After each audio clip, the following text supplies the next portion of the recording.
Dia membangun rumah impian untuk mantan istrinya yang menikahi polisi, dan mereka tak pernah tahu si tukang bangunan yang mereka pandang rendah adalah arsitek di balik setiap keindahan itu. Sampai suatu hari, sang istri menemukan ukiran rahasia di ambang jendela, dua burung yang persis seperti gambar di buku catatan masa lalu mereka. Pagi di kampung nelayan Sari dimulai dengan simfoni yang sudah lazim, kokok ayam yang bersahutan, dentang panci dari warung-warung kecil, dan gemericik air dari pompa yang masih manual.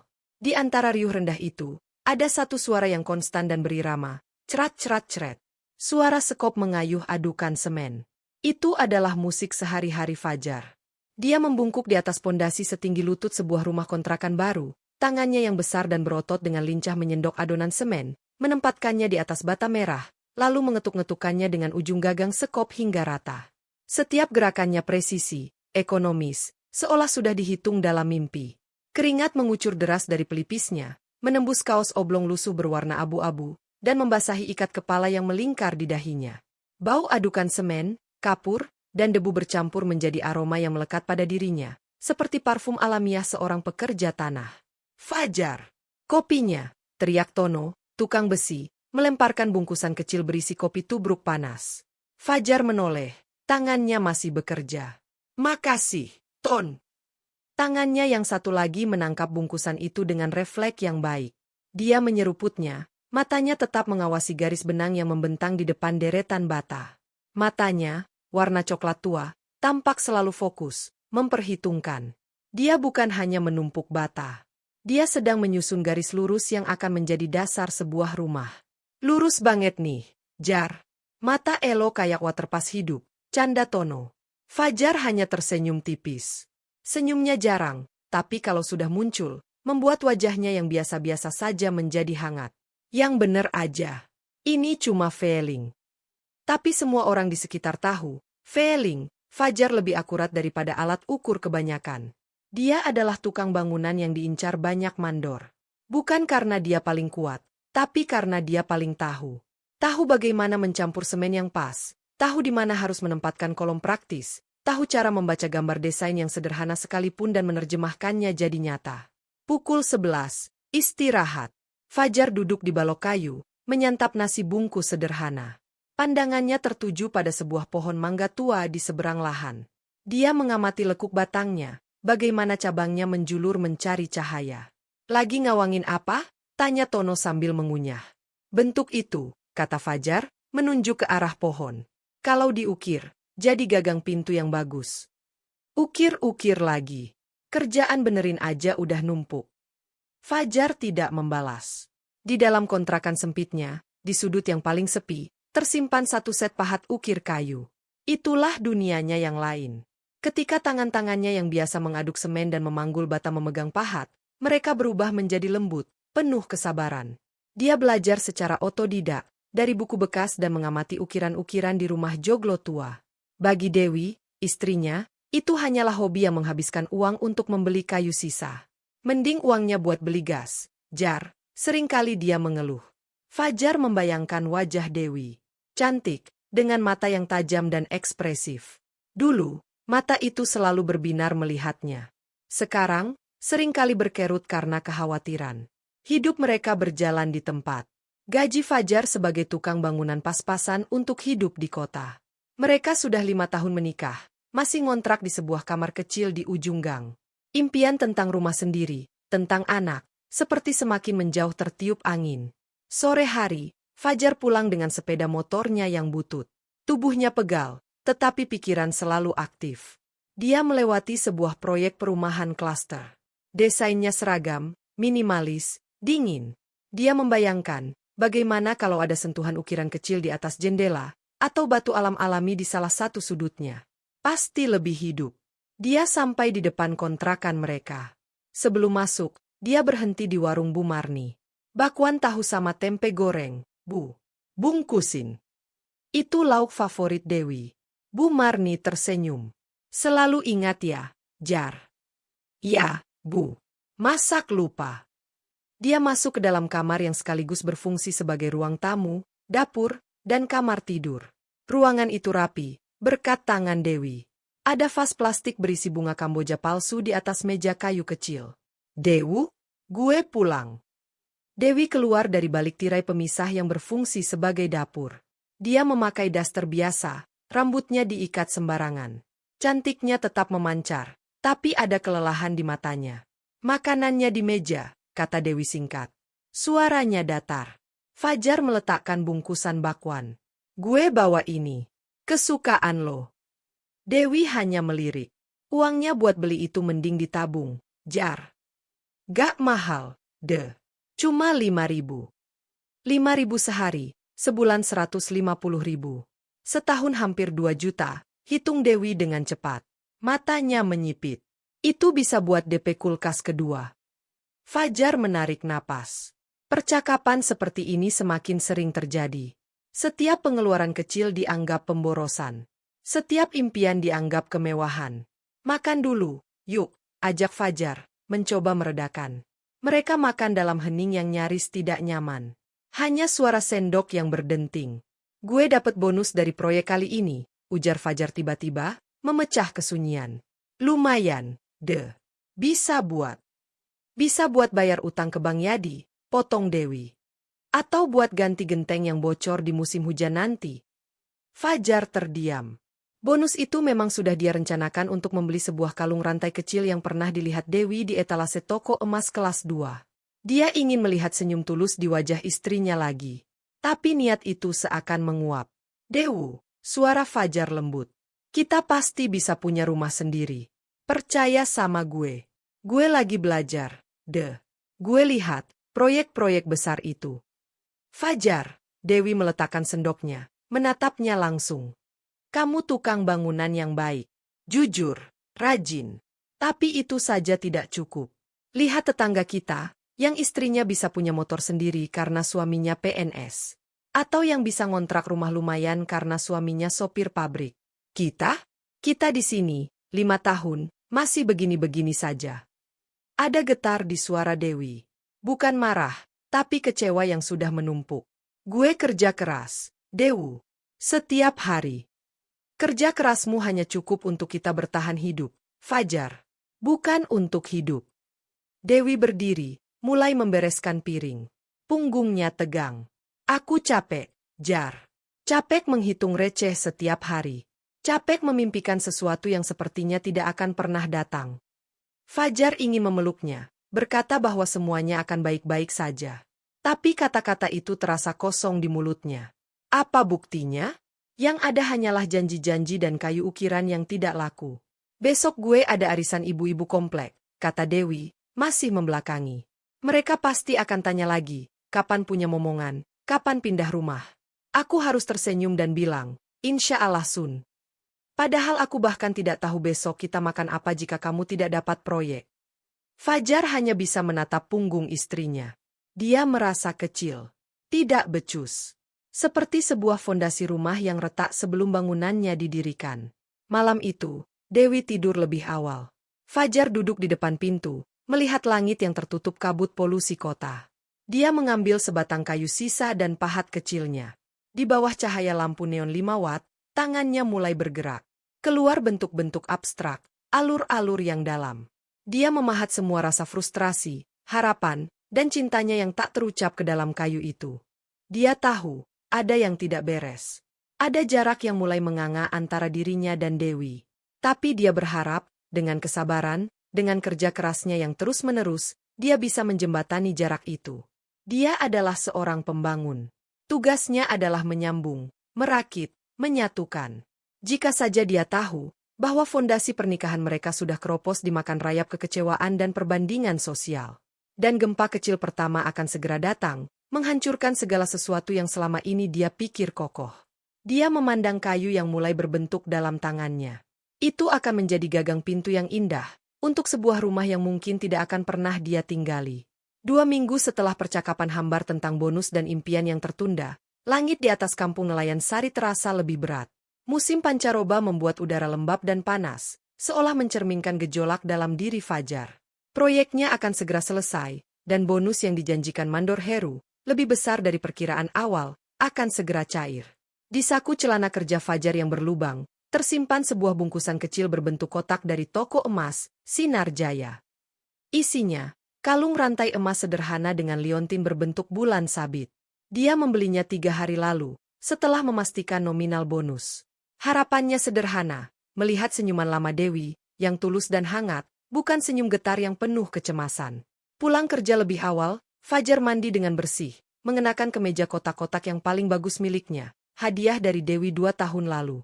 Dia bahkan menyempatkan diri memotong kuku yang selalu penuh dengan sisa semen dan cat. Di depan cermin retak di kamar mandi umum, dia membetulkan kerahnya. Jantungnya berdebar-debar. Mungkin ini awal yang baru. Bonus setelah ini bisa jadi awal tabungan untuk DP rumah sederhana di pinggiran kota. Dia akan bekerja lebih keras, mencari proyek yang lebih besar. Segalanya akan berubah. Dia membeli soto ayam dan es teh manis dari langganan mereka, lalu berjalan cepat menuju kontrakan. Sore itu sunyi. Biasanya, Dewi sudah menyiapkan makan malam. Tapi saat dia membuka pintu, ruangan terasa berbeda. Lebih rapi dari biasanya. Barang-barang kecil milik Dewi, seperti sisir bergagang merah, gelas kesayangannya bergambar bunga, album foto kecil, sepertinya tidak ada di tempatnya biasanya. Dewu, gue pulang. Bawa soto nih. Tidak ada jawaban. Fajar meletakkan makanan di meja. Tirai pemisah kamar tidur tertutup rapat. Dia mendekat, hati mulai berdegup kencang tanpa alasan yang jelas. Dewi, lagi tidur. Dia membuka tirai perlahan. Dewi tidak tidur. Dia duduk di tepi tempat tidur, sudah mengenakan baju yang rapi, blus lengan panjang dan celana kain yang biasanya dia pakai untuk acara-acara penting. Di sampingnya, ada sebuah koper kecil yang sudah Fajar lihat bertahun-tahun, tapi hampir tidak pernah digunakan. Wajah Dewi pucat, tapi matanya tajam, penuh dengan tekad yang membuat Fajar merasa dingin. Kita perlu bicara, Fajar, katanya. Suaranya datar, terkendali, seolah sudah dilatih berkali-kali. Lo mau pergi? Tanya Fajar, suaranya serak. Matanya tertuju pada koper itu. Bukan cuma pergi, Dewi menghela napas panjang, seolah mengumpulkan keberanian. Aku minta cerai. 3 kata itu menghantam Fajar seperti palu godam di tengah dada. Dunia sekelilingnya seketika kehilangan suara. Dia hanya bisa menatap kosong ke arah Dewi, mulutnya sedikit terbuka, berusaha memahami rangkaian kata yang baru saja diucapkan. Cerai? Ulangnya. Seperti orang asing dengan kata itu. Lo jangan bercanda, Ini nggak lucu. Ini bukan lelucon, Fajar. Dewi berdiri, menghadapnya. Aku serius. Aku sudah tidak tahan lagi. Aku sudah berpikir lama, sangat lama. Dan ini yang terbaik untuk kita berdua. Terbaik. Fajar tertawa pendek, getir. Dengan cara cerai? Apa yang gue lakukan salah? Apa karena gue nggak bisa beliin lo rumah? Mobil? Apa? Ini bukan soal materi semata, Fajar, suara Dewi mulai meninggi. Ini soal kepastian. Soal masa depan. Aku sudah hampir 30. Aku ingin punya anak, punya rumah yang layak, punya kehidupan yang terencana. Bukan hidup dari proyek ke proyek, dari tanggal tua ke tanggal tua, selalu menghitung setiap receh. Gue kerja. Setiap hari gue kerja keras untuk kita, teriak Fajar, rasa sakit mulai berubah jadi kemarahan. Kerja kerasmu tidak membawa kita kemana-mana, bantah Dewi, air mata mulai menggenang di matanya, tapi dia menahannya. Lihatlah sekeliling. Lihat hidup kita. Kamu puas dengan menjadi tukang bangunan yang dihargai karena feeling MU? Aku tidak. Aku ingin suami yang bisa memberiku perlindungan yang nyata, bukan hanya janji dan ukiran kayu. Jadi selama ini lo memandang rendah pekerjaan gue? Memandang rendah gue? Suara Fajar pecah. Aku memandang realita, Fajar. Dewi menjawab. Dan realitanya, ada orang lain yang bisa memberiku apa yang aku butuhkan. Yang bisa memberiku kepastian. Udara di ruangan kecil itu seakan membeku. Fajar menatapnya, mencari sisa-sisa cinta di mata wanita yang pernah bersumpah mencintainya dalam susah dan senang. Orang lain, gumam Fajar perlahan. Dewi mengangguk, menundukkan pandangannya untuk pertama kali. Dia polisi. Namanya Rendra. Kami sudah kenal beberapa bulan. Dia serius. Dia ingin menikahiku, memberi aku kehidupan yang stabil. Polisi. Fajar mengulang kata itu dengan hampa. Sebuah profesi yang di mata masyarakat adalah simbol ketegasan dan keamanan. Kontra sekali dengan tukang bangunan. Rasa malu yang tiba-tiba membara di dadanya. Jadi lo, selingkuh. Jangan pakai kata itu. Dewi membentak, tersinggung. Aku hanya mencari jalan keluar dari jalan buntu ini. Kamu tidak pernah mendengarkanku, Fajar. Kamu hanya sibuk dengan pekerjaanmu dan ukiran-ukiranmu. Kamu pikir cinta cukup untuk mengisi perut dan membayar sewa? Pertanyaan itu menggantung, tajam seperti pisau. Fajar tidak bisa menjawab. Karena mungkin, dalam lubuk hatinya, dia juga pernah bertanya hal yang sama. Gue baru saja dapat bonus besar. Ucap Fajar, terdengar seperti permohonan terakhir. Tangannya merogoh saku, mengeluarkan kotak kecil itu. Gue beli ini untuk lo. Kita bisa mulai lagi. Kita bisa tabung. Dewi melihat kotak itu, dan untuk sesaat, matanya bergetar. Tapi kemudian dia mengeraskan hatinya. Itu hanya simbol dari segala yang tidak bisa diberikan Fajar. Kemewahan kecil yang hanya akan mengingatkannya pada kekurangan yang lebih besar. Simpan saja, Fajar. Jual, atau berikan pada ibumu. Aku tidak butuh itu. Dewi mengambil kopernya. Surat cerai sudah aku urus dengan bantuan Rendra. Prosesnya akan cepat. Aku tidak akan minta apa-apa. Tinggalkan saja semua barangku yang lain. Dia berjalan melewati Fajar yang terdiam bagai patung. Saat tangannya menyentuh gagang pintu, dia berhenti, tanpa menoleh. Aku minta maaf, Fajar. Tapi ini pilihanku. Semoga kamu bisa menemukan kebahagiaanmu. Pintu tertutup dengan bunyi, klik, yang halus namun final. Suara sepatu Dewi berderap di jalanan semen, semakin lama semakin jauh, hingga hilang di telan kesunyian sore. Fajar tetap berdiri di tempat yang sama. Kotak kecil di tangannya terasa berbobot 1000 ton. Pandangannya kabur. Pelan, dia membuka kotak itu. Kalung emas sederhana berkilau lemah di cahaya neon yang mulai menyala. Liontin bulan sabit itu seakan mengejeknya. Bulan sabit, simbol harapan baru. Tapi harapannya baru saja diinjak-injak dan pergi meninggalkannya. Dia tidak tahu berapa lama dia berdiri di sana. Yang dia dengar berikutnya adalah suara keramaian dari luar. Suara tetangga, berbisik-bisik, tertawa. Kata-kata mulai menembus kabut di otaknya. Ditinggal pergi sama istrinya. Ya memang, cuma tukang bangunan, mana bisa menghidupi. Katanya sama polisi, jangan-jangan sudah main dari dulu. Kasihan sih, tapi namanya juga laki-laki, kalau gak becus ya wajar. Setiap kata adalah paku yang menancap di jantungnya. Rasa malu itu membesar, menjadi monster yang melahap sisa-sisa harga dirinya. Dia adalah bahan gunjingan. Laki-laki yang tidak becus. Suami yang gagal. Dengan gerakan lambat, robotik, Fajar membereskan soto ayam yang sudah dingin. Dia membereskan tempat tidur. Dia melihat sekeliling kamar. Barang-barang Dewi masih ada di sana. Beberapa pakaian di lemari, buku resep di rak, foto pernikahan mereka yang masih tergantung di dinding. Dia tertawa getir. Dewi bahkan tidak mau repot mengambil semua kenangan mereka. Malam itu, Fajar tidak tidur. Dia duduk di lantai, memandangi foto pernikahan mereka. Dewi dengan senyum cemerlang, dirinya dengan tatap penuh harapan. Kapan semuanya mulai retak? Mungkin sejak pertama kali Dewi membandingkannya dengan suami tetangga. Mungkin sejak dia mulai sering pulang larut karena mengejar target proyek. Mungkin sejak mereka berhenti bicara tentang mimpi dan mulai hanya bicara tentang kebutuhan. Dia mengambil pahat dan sepotong kayu. Tapi kali ini, tangannya gemetar. Tidak ada bayangan bentuk yang indah di kepalanya. Hanya ada kekosongan dan amarah yang membara. Tanpa berpikir, dia menghantamkan pahatnya ke kayu itu, membelahnya menjadi dua. Lalu dia melemparkan pahatnya ke sudut ruangan, menciptakan suara berisik yang memecah kesunyian. Pagi datang tanpa membawa kelegaan. Fajar harus keluar kamar. Dia harus menghadapi dunia. Saat dia membuka pintu, beberapa tetangga yang sedang menyapu halaman atau menjemur pakaian segera menunduk, berpura-pura sibuk, tapi dia bisa merasakan tatapan mereka yang penuh belas kasihan dan hinaan. Bu Marni, pemilik warung, memanggilnya. Fajar. Nak, ibu dengar. Ibu, gue buru-buru, potong Fajar kasar, sesuatu yang tidak pernah dilakukannya. Dia menunduk, berjalan cepat menuju motornya. Sepanjang perjalanan ke proyek, rasanya setiap orang di jalan tahu kegagalannya. Angin yang menerpa wajahnya terasa seperti tamparan. Di lokasi proyek, suasana berbeda. Tono dan yang lain sudah mendengar. Mereka tidak menatapnya dengan hinaan, tapi dengan empati yang canggung. Jar, kuat, ya, kata Tono, menepuk bahunya. Fajar hanya mengangguk. Dia mengambil sekopnya. Hari itu, dia bekerja seperti mesin. Lebih keras, lebih cepat, tanpa bicara.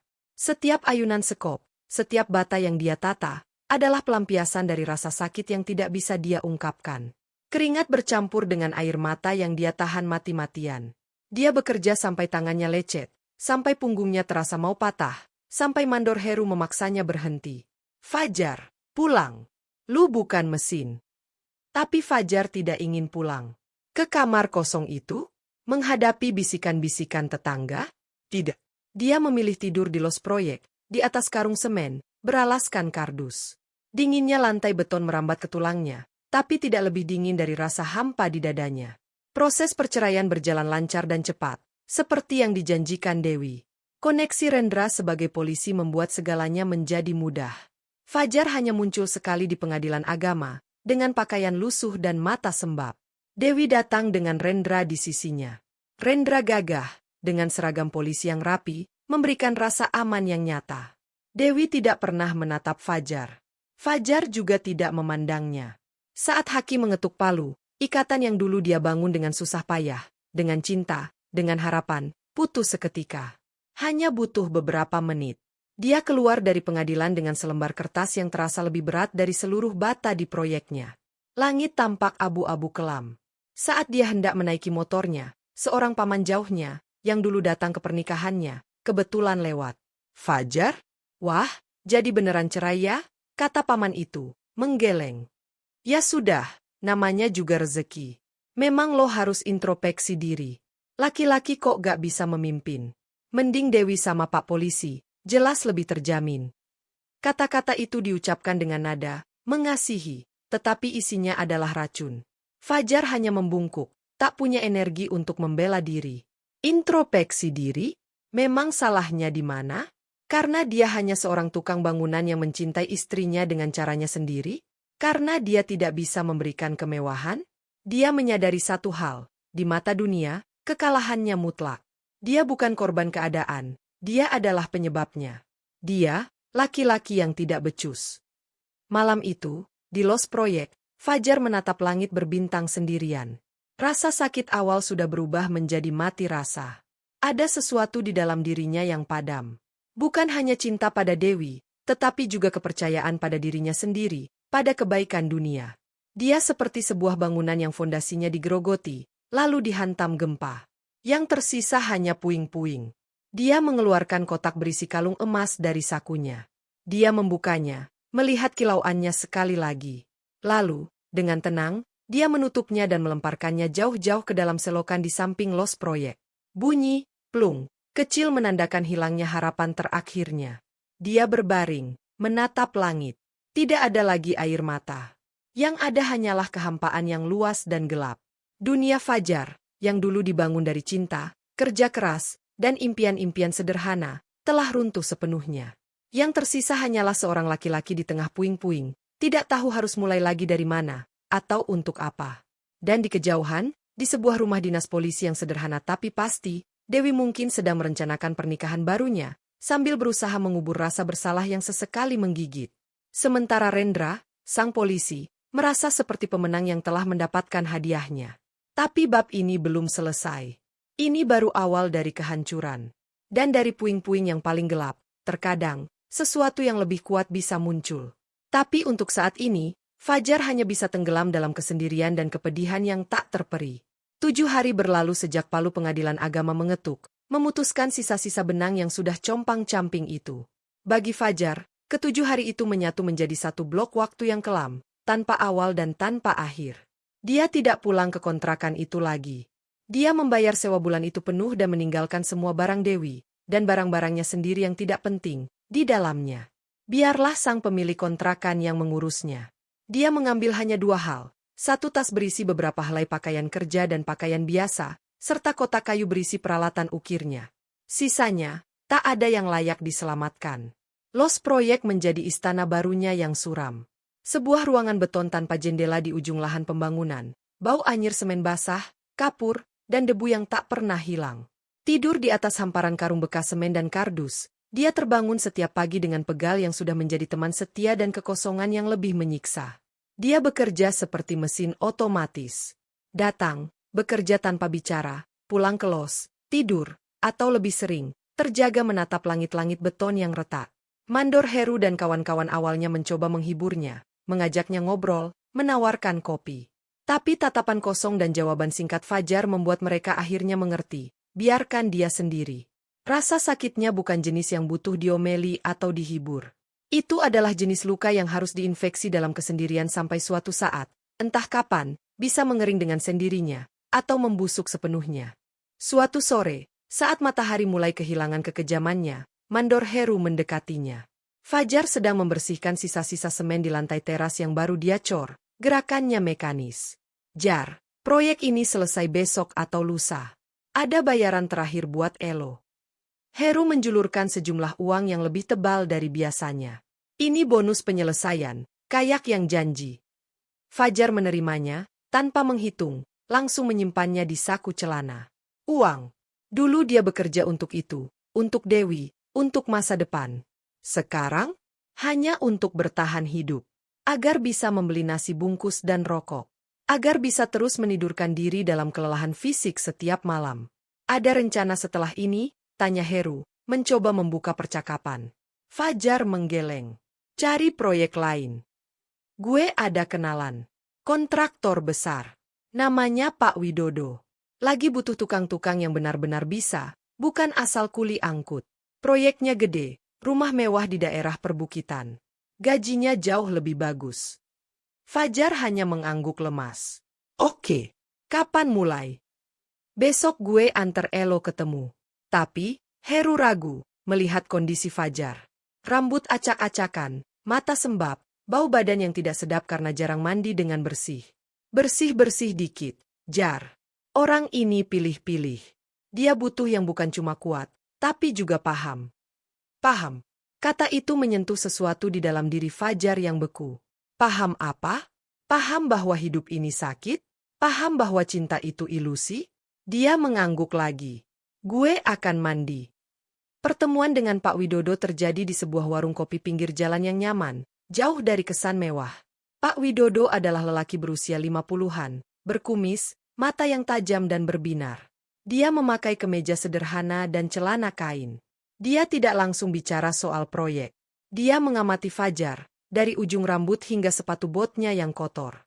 Heru bilang, kamu punya feeling yang bagus untuk bangunan, kata Pak Widodo, menyeduh kopinya. Feeling cuma feeling, Pak, jawab Fajar datar. Yang penting kuat kerja. Pak Widodo tersenyum. Bukan sembarang feeling. Heru cerita, waktu bangun rumah Pak Lurah, kamu yang tahu ada bagian tanah yang lembek dan usul pakai pondasi lebih dalam sebelum yang lain lihat. Benar kan? Fajar mengingat-ingat. Itu hal kecil. Dia hanya melihat jenis tanaman liar yang tumbuh dan tingkat kelembapan tanah. Pengetahuan yang dia kumpulkan dari pengalaman puluhan proyek, mengamati senior, dan dari mendengarkan cerita kakeknya dulu yang tukang batu. Iya, kebetulan aja, gumam Fajar. Dan kamu juga yang paham tentang batu kali untuk pondasi. Mana yang bagus, mana yang retak di dalam. Bukan cuma lihat dari luar. Pak Widodo menyipitkan matanya. Sekarang, coba lihat sekeliling kita. Warung kopi ini. Fajar, terpaksa, melihat sekeliling. Warung itu sederhana, struktur kayu dan bambu. Tapi matanya, yang terlatih, menangkap detail. Pondasi kayu ulin, masih bagus. Tapi sambungan di sudut kanan depan sudah mulai lemah. Pak. Paku sudah korosi. Harapannya dibetulin sebelum musim hujan deras. Nanti bisa miring. Pak Widodo terdiam sejenak, lalu tertawa lebar. Nah, itu dia. Kamu melihat. Kebanyakan tukang hanya melihat yang disuruh. Kamu melihat struktur. Itu yang gue butuhkan. Dia mengeluarkan selembar gambar dari tasnya. Bukan gambar arsitek yang rumit, tapi sketsa tangan di atas kertas kalkir. Bentuknya sebuah rumah besar. Dengan atap joglo yang dimodernisasi, dinding batu alam, dan banyak elemen kayu. Ini rumah impian klien gue. Orang tajir, tapi punya selera. Dia mau rumah Jawa modern. Bukan Jawa yang norak penuh ukiran, tapi yang esensinya tertangkap. Yang kuat, berkarakter, dan punya jiwa. Pak Widodo menatap Fajar. Gue butuh mandor lapangan yang bukan cuma ngawasin, tapi yang paham filosofi di balik bentuk. Yang tahu kenapa joglo itu bentuknya begitu, kenapa ruangannya harus menghadap arah tertentu, kenapa material tertentu berbicara dengan material lain. Fajar memandangi sketsa itu. Untuk pertama kalinya sejak perceraian, ada sesuatu yang menyala di dalam dirinya. Bukan api besar, tapi percikan kecil. Ini adalah bahasa yang dia pahami. Bentuk, ruang, material. Ini adalah ukiran dalam skala yang lebih besar. Rumah sebagai sebuah karya seni. Posisinya di mana, Pak? Tanya Fajar. Suaranya masih serak tapi ada sedikit ketertarikan. Pak Widodo menyebutkan sebuah daerah perbukitan eksklusif di pinggir kota. Nama daerah itu seperti pukulan pentungan di kepala Fajar. Itu daerah yang dulu sering dia dan Dewi lewati saat pacaran. Mereka pernah berhenti di sebuah bukit tandus, melihat pemandangan kota, dan Dewi berkata, "Suatu hari, kalau kita kaya, kita bangun rumah di sini, Jar. Yang luas, ada taman, bisa lihat kota dari ketinggian." Fajar menarik napas dalam.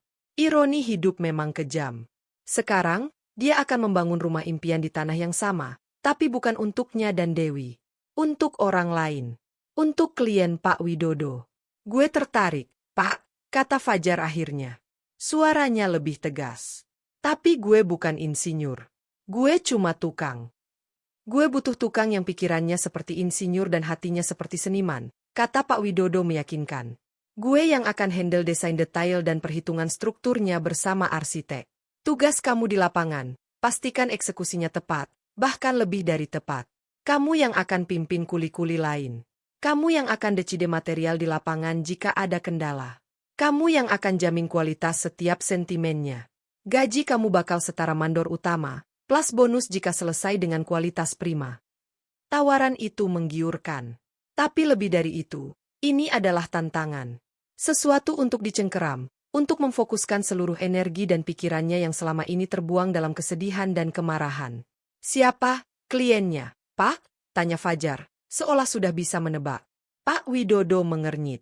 Biasanya gak gitu disclose, tapi karena kamu yang akan handle, baiknya tahu. Ini pasangan baru, suami istri. Sang istri baru pindah dari kota. Suaminya, pekerjaan di bidang keamanan. Polisi, kayaknya. Dunia sekitar Fajar seakan berputar perlahan. Semua potongan teka-teki itu menyatu dengan sempurna, membentuk gambaran yang begitu pahit hingga terasa getir di mulutnya. Polisi, istri baru. Daerah perbukitan impian Dewi. Rumah mewah Jawa modern. Dia akan membangun rumah impian untuk Dewi dan Rendra. Tawa getir hampir meledak dari dadanya. Ini lelucon terkejam yang pernah dimainkan takdir. Dia, si tukang bangunan yang tidak becus, dipercaya untuk membangun monumen kegagalannya sendiri, simbol kemenangan pria lain, dan penggenapan impian mantan istrinya yang meninggalkannya karena alasan yang sama, karena dia hanya tukang bangunan. Ada masalah? Tanya Pak Widodo, melihat perubahan ekspresi di wajah Fajar. Fajar menutup matanya sejenak. Di kegelapan itu, dia melihat wajah Dewi yang dingin di pengadilan, wajah Rendra yang percaya diri, bisikan-bisikan tetangga, dan rasa hina yang menyesakkan. Kemudian, dia melihat sketsa rumah itu. Karya seni dalam skala besar. Tantangan profesional tertinggi. Sebuah pikiran gelap, tapi juga penuh tekad, muncul. Jika hidup memberinya lemon yang begitu asam, dia tidak akan membuat lemonade. Dia akan membangun sebuah monumen dari lemon itu. Sebuah monumen yang akan membuat siapapun yang melihatnya, termasuk Dewi dan Rendra, tahu bahwa yang membangunnya bukanlah orang sembarangan. Dia membuka mata. Ada cahaya baru di matanya.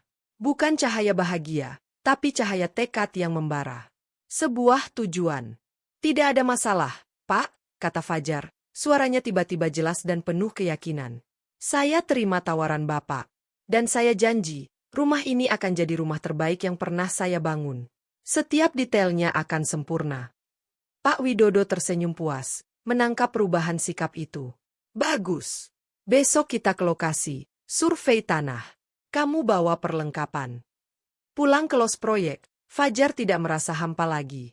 Dadanya dipenuhi oleh emosi yang berkecamuk, sakit yang mendidih, kemarahan yang dingin, dan tekad yang seperti baja. Dia mengambil kotak peralatan ukirnya, membukanya. Pahat-pahat itu berkilat samar. Dia mengambil sepotong kayu sisa, dan kali ini, tangannya tidak gemetar. Dia mulai memahat. Bukan bentuk abstrak, tapi sebuah pola geometris Jawa yang rumit, sebuah tumpal. Setiap pukulan pahatnya penuh tenaga dan presisi. Dia tidak lagi membangun untuk Dewi. Dia membangun untuk dirinya sendiri. Untuk membuktikan, pada Dewi, pada Rendra, pada tetangga-tetangga yang menghinanya, dan terutama pada dirinya sendiri, bahwa Fajar si tukang bangunan adalah seorang pembangun. Seorang perajin. Seorang yang punya keahlian dan jiwa yang tidak bisa dinilai hanya dari gaji atau status sosial. Esok harinya, di atas bukit itu, Fajar berdiri di atas tanah merah yang masih perawan. Angin berhembus kencang, membawa hawa sejuk dan pemandangan kota yang membentang di bawah. Ini memang tempat yang indah untuk sebuah rumah. Dewi selalu punya selera yang bagus. Pak Widodo menunjukkan batas-batas tanah dan titik di mana rumah akan berdiri. Fajar menyimak, matanya mengamati kontur tanah, arah mata angin, jenis vegetasi di sekitarnya.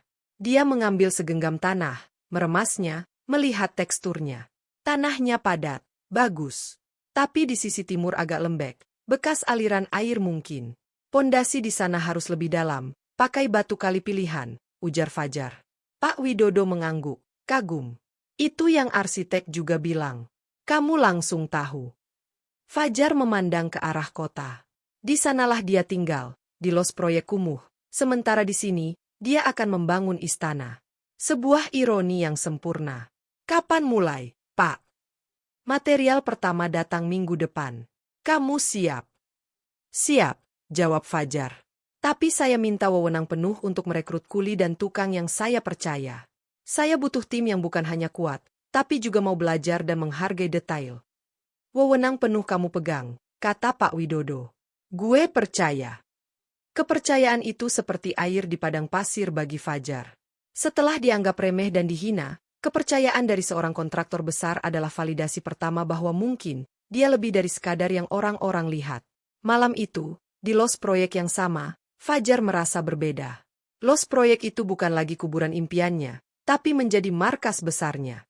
Dia mengeluarkan uang bonus dari Heru, pergi ke warung Bu Marni, dan membeli 2 bungkus nasi rames dengan lauk lengkap. Dia makan dengan lahap, seperti baru menyadari bahwa dia kelaparan selama ini.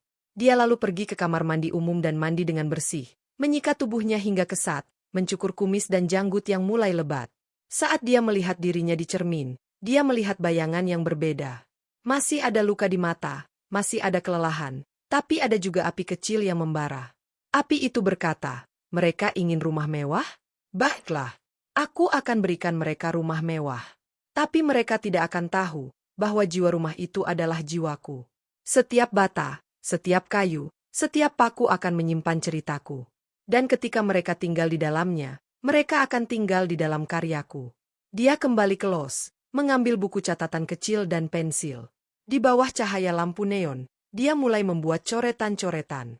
Detail-detail yang tidak ada di sketsa Pak Widodo, pola susunan batu alam untuk dinding yang terlihat alami namun kokoh, jenis sambungan kayu untuk struktur atap joglo yang tidak hanya kuat tapi juga indah dilihat dari bawah, perkiraan arah cahaya matahari untuk menempatkan jendela-jendela besar. Pekerjaan ini bukan lagi sekadar pekerjaan. Ini adalah misinya. Medan pertempurannya. Dan palu serta sekop adalah senjatanya. Fajar si tukang bangunan yang patah hati telah mati. Yang bangkit adalah Fajar sang pembangun, dengan tekad yang mengeras seperti semen yang kering, siap untuk menciptakan mahakarya dari puing-puing hidupnya. Dan mahakarya itu, secara ironis, akan menjadi rumah kebahagiaan bagi 2 orang yang paling telah melukainya. Dia memejamkan mata, membayangkan rumah itu sudah berdiri megah. Dan dia membayangkan wajah Dewi saat mengetahui siapa dalang di balik keindahan rumah impiannya. Apakah akan ada penyesalan, kekaguman, atau rasa bersalah? Itu tidak penting. Yang penting adalah, untuk pertama kalinya dalam hidupnya, Fajar akan membangun sesuatu yang akan membuat semua orang, terutama dirinya sendiri, melihat siapa dia sebenarnya. Fajar bekerja seperti orang yang kesurupan. Sebuah mantra baru menghantui hari-harinya, kesempurnaan. Ia merekrut tim kecil, hanya 10 orang, termasuk Tono yang dengan setia meninggalkan mandor lain untuk bergabung. Fajar tidak butuh banyak orang, ia butuh orang-orang yang punya mata dan hati. Sebelum material pertama datang, Ia mengumpulkan mereka di atas lahan perbukitan itu. Kita bukan cuma membangun rumah, kata Fajar. Suaranya tenang namun berwibawa, berbeda dengan nada datarnya selama ini. Kita sedang menciptakan sesuatu yang akan berdiri puluhan, mungkin ratusan tahun. Setiap pekerjaan kalian akan terlihat. Tidak ada yang boleh asal-asalan. Tidak ada. Dia membagikan salinan sketsa sederhana dan daftar tugas harian yang detail. Ia bahkan membuat miniatur kecil dari tanah liat untuk menunjukkan bentuk 3 dimensi rumah tersebut kepada timnya yang sebagian besar buta huruf. Ini bentuknya. Ini atapnya. Ini ruangnya. Kalian harus paham, kalian bukan cuma nempel bata. Kalian sedang membuat ruang untuk hidup orang. Awalnya, mereka kaget dengan perubahan Fajar. Dari orang yang pendiam dan lusuh, ia berubah menjadi seorang pemimpin yang tegas, detail, dan tanpa kompromi soal kualitas. Tapi mereka juga melihat keahliannya yang luar biasa. Saat batu kali pertama datang untuk pondasi, Fajar sendiri yang turun ke lubang galian, memilih satu persatu batu yang akan jadi dasar. Ini retak di dalam, katanya, mengetuk sebuah batu dengan palu, mendengar suaranya yang berbeda. Buang. Pondasi harus sempurna. Kerja dimulai sebelum matahari terbit, berakhir setelah senja. Fajar adalah yang pertama datang dan terakhir pulang. Tangannya yang memegang water pass, tali tukang, dan palu menjadi pemandu utama. Ia tidak hanya memerintah, ia turun langsung, menunjukkan cara meratakan adukan, cara menyusun bata agar ikatan kuat, cara memotong batu alam agar sambungannya rapat dan natural. Setiap sore, ia mengadakan pertemuan singkat, membahas kemajuan dan kesalahan hari itu. Kamu, Joko, susunan bata di dinding belakang ada yang miring 3 mm. Besok dibongkar ulang, katanya suatu hari, membuat Joko, tukang muda, terbelalak. 3 mm? Siapa yang bisa lihat? Gue lihat, kata Fajar, matanya tajam. Dan yang lebih penting, nanti saat Plester dan Kate, ketidakrataan itu akan terlihat dalam bayangan cahaya. Kita tidak bangun gudang. Kita bangun rumah seni. Dari los proyek di kota, Fajar pindah ke sebuah gubuk darurat di pinggir lahan perbukitan. Hidupnya sekarang hanya 2 titik, gubuk itu dan lokasi proyek. Ia makan, tidur, dan bernafas untuk rumah itu. Setiap detail ia catat dalam buku coretannya yang semakin tebal, pengamatan terhadap arah matahari dan angin setiap jam, kelembapan udara pada malam hari, bahkan jenis burung yang sering bertengger di pohon lama di sisi barat lahan. Informasi itu ia gunakan untuk menyesuaikan desain. Ia usulkan pada Pak Widodo untuk menambah kanopi di sisi barat untuk menahan silau matahari sore, dan untuk membiarkan jendela-jendela di sisi timur lebih besar agar menangkap cahaya pagi yang hangat. Pak Widodo, yang sering berkunjung, selalu kagum. Kamu ini seperti punya sixth sense, Fajar. Arsiteknya aja gak mikir sedetail ini. Fajar hanya mengangguk. Ini bukan sixth sense. Ini adalah pelampiasan. Setiap energi sedih, marah, dan kecewa yang menumpuk di dalam dirinya dialirkan menjadi perhatian fanatik terhadap detail. Rumah ini menjadi terapinya, meditasinya, sekaligus monumen balas dendamnya yang sunyi. Sementara itu, di sebuah rumah dinas polisi yang bersih dan tertib, kehidupan Dewi dan Rendra berjalan di atas rel yang berbeda. Pernikahan mereka berlangsung sederhana namun elegan di sebuah gedung serbaguna. Banyak rekan Rendra yang datang, memberi hormat pada sang Aibda. Dewi tampak cantik dalam kebaya sutra, tapi senyumnya seringkali terpaksa, tidak sampai ke mata. Malam pertama mereka di rumah dinas itu terasa prosedural. Rendra baik, perhatian, tapi semuanya terasa seperti skenario yang sudah ditulis. Tidak ada kejutan, tidak ada percakapan dalam sampai larut malam tentang mimpi-mimpi aneh seperti dulu dengan Fajar. Rendra lebih banyak bercerita tentang promosi jabatan, tentang rencana membeli mobil baru, tentang pentingnya menjaga image sebagai keluarga polisi. Kita harus mulai cari tanah dan bangun rumah, kata Rendra suatu malam, memeluknya dari belakang. Rumah dinas ini cuma sementara. Aku mau kita punya rumah sendiri. Yang besar, mewah, biar orang tahu kita sukses. Dewi mengangguk, menikmati kehangatan pelukan itu. Inilah kepastian yang dia inginkan, bukan? Seorang suami yang punya rencana jelas, status jelas, masa depan jelas. Tapi kenapa di tengah malam, saat Rendra sudah tidur dengan lelap, dia sering terbangun dan memandangi langit-langit kamar yang kosong, merasa ada sesuatu yang hilang? Mereka mulai mencari desain rumah. Rendra membawa brosur dari developer perumahan mewah, dengan gambar rumah bergaya Mediterania atau minimalis modern yang terlihat seperti kotak kaca dan baja. Ini yang lagi tren, deh. Kelihatan mahal. Dewi melihat brosur-brosur itu, tapi hatinya tidak bergemericik. Rumah-rumah itu terlihat dingin, seperti hotel. Dia teringat sketsa-sketsa sederhana yang dulu dibuat Fajar di kertas buram, tentang rumah dengan taman dalam, dengan batu alam, dengan kayu yang hangat. Gimana kalau kita coba yang ada unsur Jawanya? Biar hangat, usul Dewi suatu hari. Rendra mengernyit. Jawa? Itu kuno, deh. Kelihatan kampungan. Nanti dikira rumah orang tua. Dewi diam. Dia tidak berargumen. Rendra adalah suaminya sekarang, yang membiayai segalanya. Tapi dalam diam, dia memendam kerinduan akan kehangatan yang tidak bisa dibeli dengan gaya arsitektur yang trendy. Akhirnya, mereka menemukan jasa arsitek kenamaan di kota. Arsitek itu, seorang muda lulusan luar negeri, membuatkan desain Jawa modern yang terkesan glamor dengan harga selangit. Rendra menyukainya karena terlihat eksklusif. Dewi setuju, meski dalam hatinya, desain itu terasa terlalu dipaksakan, seperti orang yang memakai baju tradisional tapi dengan motif neon. Proses pembelian tanah dan pengerjaan izin berjalan lancar berkat jalan Rendra. Saat tanah di perbukitan itu akhirnya resmi milik mereka, dan Pak Widodo ditunjuk sebagai kontraktornya, Dewi merasa campur aduk. Ini impiannya yang terwujud. Tapi kenapa rasanya hampa? Ketika Rendra sibuk dengan tugasnya, Dewi seringkali menyetir sendiri ke arah perbukitan itu. Dia parkir dari kejauhan, melihat dari balik kaca mobil. Proses pembangunan sudah berjalan. Pondasi dan dinding pertama sudah mulai terbentuk. Bentuknya tidak seperti gambar di brosur arsitek yang terlalu rapi. Bentuknya lebih organik, lebih kuat. Batu alam yang disusun tidak sempurna, tapi justru terlihat hidup. Kayu-kayu besar untuk struktur atap sudah terpasang, dan sambungan-sambungannya terlihat rumit namun indah, seperti puzzle raksasa. Dewi tidak tahu siapa mandor lapangan di sana. Dia hanya melihat dari kejauhan, sosok-sosok pekerja yang gesit, dipimpin oleh seorang laki-laki yang selalu memakai kemeja lengan panjang dan topi roda untuk melindungi dari matahari. Sosok itu terlihat berwibawa, berjalan dengan pasti, memeriksa setiap sudut. Ada sesuatu yang akrab dalam cara dia berdiri, dalam gerak anggun tangannya yang menunjuk-nunjuk. Tapi itu pasti hanya sugesti. Pikirannya masih sering dipenuhi bayangan Fajar, dan dia merasa bersalah karenanya. Suatu hari, Dewi memberanikan diri mendekat. Dia membawa beberapa kotak makanan dan minuman untuk pekerja, sebagai bentuk perhatian pemilik rumah. Saat dia turun dari mobil, beberapa pekerja meliriknya. Dewi yang sekarang tampil lebih modis, dengan pakaian yang bagus dan aura, nyonya besar, membuat mereka sungkan. Maaf, nyonya. Ada perlu? Tanya Tono, yang sedang mengaduk semen. Saya pemilik rumah ini. Mau kasih sedikit makanan untuk bapak-bapak semua, kata Dewi dengan senyum. Tono terlihat kaget. Dia mengenali Dewi. Dia pernah melihat fotonya di dompet Fajar dulu, dan Fajar tidak pernah bicara tentang perceraiannya, tapi desas-desus sudah tersebar di antara mereka yang dekat. Tono cepat-cepat menoleh ke arah Fajar yang sedang membungkuk memeriksa sambungan kayu di sisi lain. Terima kasih, nyonya.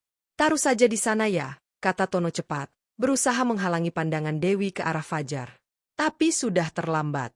Dewi meletakkan kotak makanan, dan matanya secara alami mengikuti arah pandangan Tono. Dia melihat punggung lelaki itu. Bahunya yang bidang, cara dia membungkuk yang penuh perhatian, lekuk tengkuknya. Jantung Dewi berhenti berdetak untuk sesaat. Tidak mungkin. Sosok itu berdiri, meluruskan badan. Dia masih membelakangi, berbicara dengan dua pekerja lain, memberikan instruksi. Suaranya parau karena teriak-teriak di lapangan, tapi ada nada dasar yang membuat dada Dewi sesak. Lelaki itu berbalik. Topinya menutupi sebagian wajahnya, tapi mata mereka sempat bertemu dari kejauhan. Hanya sedetik. Fajar. Dewi seperti disambar petir di siang bolong. Wajahnya memucat. Fajar? Di sini? Sebagai apa? Tukang? Tidak. Dia yang memimpin. Mandor? Bagaimana bisa? Dan kenapa Pak Widodo tidak bilang? Fajar memandanginya. Tidak ada kejutan di wajahnya. Hanya dingin. Sebuah anggukan formal, sangat profesional, sangat jauh. Lalu dia berbalik lagi, melanjutkan pekerjaannya seolah Dewi hanyalah sebuah patung di tengah lahan. Dewi tidak bisa bergerak. Rasa bersalah, malu, kaget, dan sesuatu yang mirip kekaguman bercampur menjadi satu. Fajar bukan Fajar yang dia tinggalkan. Orang ini berbeda. Lebih tegas, lebih kokoh, lebih berwibawa. Dan dia sedang membangun rumahnya. Nyonya baik sekali. Tapi jangan repot-repot lagi, kata Tono, memecah kesunyian yang canggung.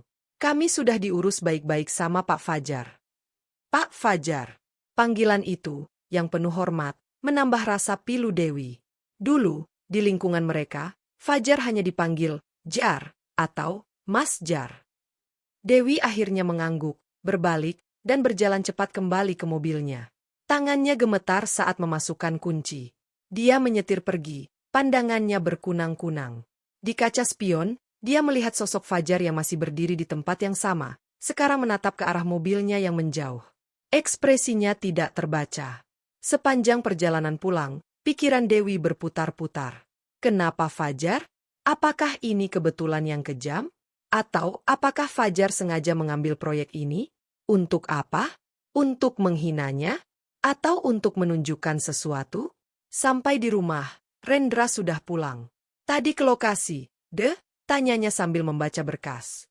Ya, jawab Dewi singkat. Bagaimana progresnya? Cepat tidak? Cepat. Dan bagus, kata Dewi, suaranya terdengar aneh. Pasti, dong. Wong bayarnya mahal. Arsiteknya aja dari Jakarta, kata Rendra bangga, tanpa melihat istrinya. Yang penting cepat selesai. Aku pengen pindah sebelum tahun baru. Dewi memandangi suaminya. Dia baik, memberinya kemewahan dan kepastian. Tapi dia tidak pernah bertanya, apa kamu suka desainnya? Atau, bagaimana perasaanmu tentang rumah itu? Bagi Rendra, rumah adalah simbol prestise. Bagi Dewi, sekarang rumah itu menjadi sesuatu yang lain. Sebuah pengingat yang menyakitkan dan membingungkan. Malam itu, Dewi tidak bisa tidur. Dia membuka laci rahasianya, mengeluarkan sebuah album foto lama. Halaman pertama, foto pernikahan mereka. Fajar dengan wajah polos dan penuh harapan, memandangnya seperti dia adalah seluruh dunia. Dia menelusuri foto-foto lain, Fajar yang sedang tertawa lepas saat memperbaiki atap kontrakan mereka, Fajar yang serius mengukir sesuatu, Fajar yang tidur pulas di sofa setelah seharian kerja keras. Dulu, dia memandang semua itu sebagai bukti kelemahan. Polos berarti mudah ditipu, tertawa lepas berarti tidak serius, kerja keras yang tidak menghasilkan materi berarti sia-sia. Tapi sekarang, melihat Fajar hari tadi di lokasi proyek, dengan otoritas dan keahlian yang tak terbantahkan, dia mulai mempertanyakan penilaiannya. Apakah yang dia tinggalkan bukanlah seorang yang lemah, tetapi seorang berlian kasar yang belum terasah? Dan dia, Dewi, telah menjadi katalis yang memunculkan kilau berlian itu, dengan cara yang paling menyakitkan. Air mata akhirnya menetes, membasahi foto Fajar yang sedang tersenyum. Dia menyesal? Ya. Tapi lebih dari itu, dia merasa telah kehilangan sesuatu yang sangat berharga karena kesombongannya sendiri. Dan kini, sesuatu yang berharga itu sedang membangun sebuah sangkar emas untuknya, seolah berkata, ini yang kamu mau? Baiklah, nikmati. Di gubuk pinggir lahan, Fajar duduk di ambang pintu, menatap bintang-bintang. Pertemuan singkat tadi mengacaukan emosinya yang selama ini berhasil ia kubur dalam pekerjaan. Melihat Dewi, dengan pakaian bagus dan aura kehidupan baru, masih menyakitkan. Tapi ada juga kepuasan gelap melihat wajah pucat dan kagetnya. Tono menghampiri. Jar, tadi itu mantan lo, kan? Fajar mengangguk. Berat juga ya, Jar. Lo kuat. Fajar menarik napas dalam. Dulu gak kuat. Sekarang gue punya ini. Dia menunjuk ke arah kerangka rumah yang sudah mulai terbentuk, kokoh dan anggun di bawah sinar bulan. Rumah ini adalah bukti bahwa gue bukan orang yang dia kira. Setiap bata ini adalah kata-kata gue yang dulu tidak bisa terucap. Tapi dia tetap akan tinggal di sini, sama yang lain, kata Tono pelan. Fajar tersenyum, senyum pertama yang tulus namun syarat kepahitan. Biarkan. Dia akan tinggal di dalam karyaku. Setiap hari, dia akan melihat keindahan yang aku ciptakan. Setiap retakan cahaya yang masuk lewat jendela, setiap suara angin yang meliuk di antara kayu, akan membisikkan namaku. Dia mungkin punya suami baru, tapi rumahnya punya jiwaku. Dia berdiri, memandang bangunan yang masih setengah jadi itu. Dan itu, Tono, adalah balas dendam terbaik yang bisa dilakukan seorang tukang bangunan. Angin malam berhembus, membawa dingin dan aroma tanah basah. Dua kehidupan yang pernah bersatu, kini berjalan paralel. Satu membangun dengan segala luka dan tekad, yang lain menghuni dengan segala penyesalan dan keraguan. Batu bata, kayu, dan semen menjadi saksi bisu dari sebuah ironi yang pahit dan indah sekaligus. Rumah itu, pada akhirnya, akan menjadi lebih dari sekadar tempat tinggal. Ia akan menjadi sebuah kuburan untuk cinta lama, sekaligus monumen kebangkitan sebuah harga diri. 2 bulan telah berlalu sejak pertemuan kilat itu. Rumah di bukit itu kini telah berdiri utuh, sebuah siluet anggun yang memahat dirinya sendiri melawan langit senja. Atap joglo yang dimodernisasi telah terpasang sempurna, menaungi dinding-dinding batu alam yang tanpa hidup menangkap cahaya matahari yang berubah. Jendela-jendela kayu jati besar sudah menggantikan lubang-lubang sementara, memantulkan bayangan awan yang lewat. Hanya sentuhan akhir yang tersisa, plesteran halus di beberapa bagian interior, pemasangan kusen pintu dan jendela, finishing lantai, dan pekerjaan taman. Fajar telah berubah menjadi versi dirinya yang paling disiplin dan tanpa ampun. Ia jarang tersenyum, bicara hanya seperlunya, tetapi setiap perintahnya dilaksanakan dengan segera oleh timnya yang kini memandangnya dengan campuran rasa hormat dan sedikit takut. Kualitas kerjanya semakin gila-gilaan. Ia menyuruh membongkar sebuah dinding batu alam setinggi 2 meter hanya karena pola warnanya tidak mengalir sesuai yang dia bayangkan. Dia memaksa tukang kayu mengulang sambungan pada sebuah balok utama 3 kali, hingga tidak terlihat celah sehalus kertas sekalipun. Dia adalah seorang tiran dalam mengejar kesempurnaan, dan hasilnya memang nyata. Bahkan Pak Widodo, yang sudah puluhan tahun di dunia konstruksi, kerap kali hanya bisa menggeleng takjub saat berkunjung. "Fajar, ini bukan rumah lagi. Ini candi," katanya suatu kali, sambil menepuk-nepuk sebuah dinding batu yang terasa kokoh dan hangat. Fajar hanya mengangguk. Masih ada beberapa detail yang harus diselesaikan. Sementara itu, kehidupan Dewi dengan Rendra berjalan di atas rel yang mulus, terlalu mulus hingga terasa datar. Rendra sibuk dengan kasus-kasus baru dan ambisinya untuk naik pangkat. Dewi menghabiskan hari dengan mengurus rumah dinas yang sudah rapi, arisan istri-istri polisi, dan mengunjungi lokasi proyek. Ia tidak bisa menahan diri. Setelah pertemuan pertama yang mengejutkan itu, ia datang lagi, dengan alasan memantau progres. Rendra, yang percaya diri proyeknya berjalan dengan kontraktor profesional, jarang ikut. Ia lebih suka melihat hasil akhir. Setiap kunjungan Dewi adalah sebuah ritual yang penuh gejolak. Ia datang, biasanya membawa sesuatu, kue, buah, kadang hanya air mineral, dengan alasan menjaga hubungan baik dengan pekerja. Tapi dalam hatinya, ia tahu itu hanya dalih. Ia ingin melihat Fajar. Melihat karyanya. Melihat bagaimana 2 hal itu menyatu. Fajar selalu bersikap sama, profesional, dingin, menjaga jarak. Dia akan memberi laporan singkat tentang kemajuan jika ditanya, dengan bahasa teknis yang membuat Dewi terkadang bingung. Tapi Dewi tidak butuh penjelasan detail. Matanya menangkap lebih banyak. Ia melihat bagaimana Fajar memperlakukan setiap material dengan penuh hormat, seperti seorang seniman terhadap kanvasnya. Ia melihat ketelitiannya yang ekstrim, kesabaran yang tampak tak terbatas. Ini bukan lagi Fajar yang dulu, yang menurutnya hanya bekerja keras. Ini adalah seorang ahli, seorang master yang tahu persis apa yang dilakukannya. Dan setiap kali melihatnya, rasa sesal di dada Dewi bertambah besar, seperti karang yang tumbuh perlahan namun pasti. Hari ini adalah hari yang berbeda. Rendra tiba-tiba mendapatkan tugas mendadak di luar kota selama 2 hari. Dewi, yang sudah jenuh dengan kesepian di rumah dinas, memutuskan untuk pergi ke lokasi proyek lebih awal. Mungkin ia bisa melihat lebih banyak, atau entah apa yang ia harapkan. Saat mobilnya mendaki jalan menuju bukit, hatinya berdebar-debar. Ia melihat rumah itu dari kejauhan. Cahaya pagi menyinari sisi timurnya, membuat batu alam dan kayu berkilau keemasan. Itu tampak hidup, seperti makhluk organik yang baru saja terbangun.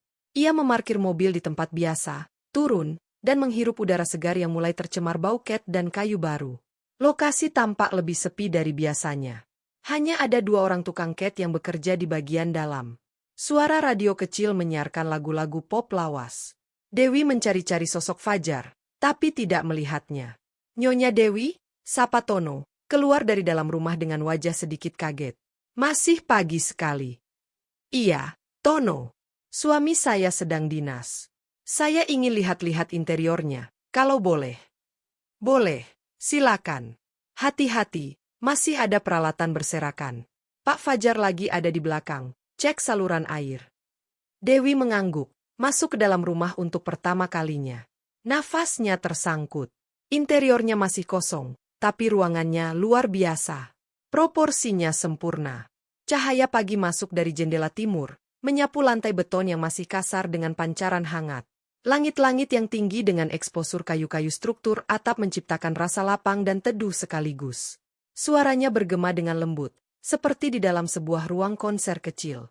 Ia berjalan pelan, menyentuh dinding batu alam yang dingin namun terasa nyaman. Pola susunannya tidak acak. Ia seperti menceritakan sesuatu, seperti aliran sungai yang membeku. Dia teringat. Dulu, di kontrakan mereka yang pengap, Fajar pernah bercerita sambil setengah tidur. Kalau punya rumah nanti, gue mau yang banyak cahaya alaminya. Biar lo yang suka menjahit bisa dapat cahaya yang cukup. Dan dindingnya dari batu alam, biar sejuk dan kuat, kayak pelukan. Dulu, Dewi hanya mendengarkan sambil lalu, menganggapnya sebagai hayalan. Tapi sekarang, hayalan itu berdiri nyata di depannya. Dan yang membuat dadanya sesak adalah, semua detail yang dulu dia anggap sebagai omong kosong Fajar, semuanya ada di sini. Pencahayaan alami. Dinding batu alam. Bahkan, di sebuah sudut ruang keluarga, ada sebuah ceruk yang tampaknya didesain khusus untuk sebuah meja jahit. Air matanya menggenang. Dia berbalik, ingin keluar, mencari udara. Tapi saat dia menuju pintu belakang, dari balik tirai plastik pembungkus, dia mendengar suara Fajar. Jadi saluran air hujan dari atap harus dialirkan ke sini, ke sumur resapan, bukan langsung ke selokan. Biar tanahnya tetap terjaga kelembabannya, dan pohon-pohon di sisi selatan nanti tidak kekeringan. Suaranya tenang, penuh wibawa, menjelaskan pada seorang pekerja muda. Dewi mengintip dari balik tirai. Fajar berdiri di tengah taman belakang yang masih berupa tanah dan rencana. Dia memegang sebuah gambar kerja yang sudah lecek, dan menunjuk ke arah sebuah parit yang baru digali. Dia memakai celana kerja yang penuh debu dan sepatu bot, tapi kemeja lengan panjangnya yang digulung hingga siku masih terlihat rapi. Posturnya tegap. Wajahnya, yang dulu sering ia lihat lelah dan polos, sekarang terlihat tajam, penuh konsentrasi, dengan garis-garis keras di sekitar mulut yang mencerminkan tekad dan mungkin kepahitan. Namun, ada ketenangan di matanya, sebuah kepercayaan diri yang dalam, yang berasal dari penguasaan sepenuhnya terhadap apa yang dilakukannya. Ini bukan Fajar yang dia ceraikan. Ini adalah seorang pria yang sepenuhnya berada di elemennya. Seorang pemimpin. Seorang pencipta. Rasa penyesalan itu kini bukan lagi karang, tapi gelombang besar yang menenggelamkannya. Dia menarik tirai plastik, langkahnya tidak sengaja menginjak potongan kayu yang berdecit. Fajar menoleh. Matanya, yang sedang fokus, kini tertuju padanya. Tidak ada kejutan kali ini. Hanya sebuah pengakuan. Dia memandang Dewi selama beberapa detik yang terasa sangat panjang. Di matanya, Dewi tidak melihat kemarahan atau kebencian seperti yang dia duga. Dia melihat ketenangan. Sebuah penerimaan yang dingin. Dan itu justru lebih menyakitkan. Maaf, mengganggu, gumam Dewi. Suaranya hampir tak terdengar. Fajar mengangguk pada pekerja muda itu, menyuruhnya pergi. Kemudian dia melangkah mendekati Dewi, tapi berhenti pada jarak yang aman, profesional. Tidak apa-apa. Silakan lihat-lihat. Suaranya datar. Rumahnya sangat bagus, kata Dewi, berusaha menemukan kata-kata. Lebih bagus dari gambar arsitek. Terima kasih, jawab Fajar singkat. Dia berdiri di sana, menunggu, seolah Dewi hanyalah klien yang perlu dilayani. Dari mana kamu belajar semua ini? Tanya Dewi, tak tahan dengan kesunyian. Detail-detail ini. Fajar memandangnya, dan untuk pertama kali ini, ada sedikit sesuatu di matanya. Sebuah kilatan ironi yang dalam. Dari pengalaman. Dari mengamati. Dari merasa. Dia jeda. Dan dari punya banyak waktu untuk berpikir, setelah segalanya berakhir. Jawaban itu seperti tamparan. Dewi menunduk. Fajar aku. Jangan, potong Fajar. Suaranya tetap tenang namun tegas. Kita tidak perlu membicarakan hal itu di sini. Ini tempat kerja. Kamu adalah klien. Aku adalah mandornya. Itu saja. Tapi kamu tahu ini rumahku. Rumah kami, desis Dewi, rasa bersalah dan emosi akhirnya meluap. Ya, aku tahu, kata Fajar, matanya kini tajam menatapnya. Dan kamu tahu aku yang membangunnya.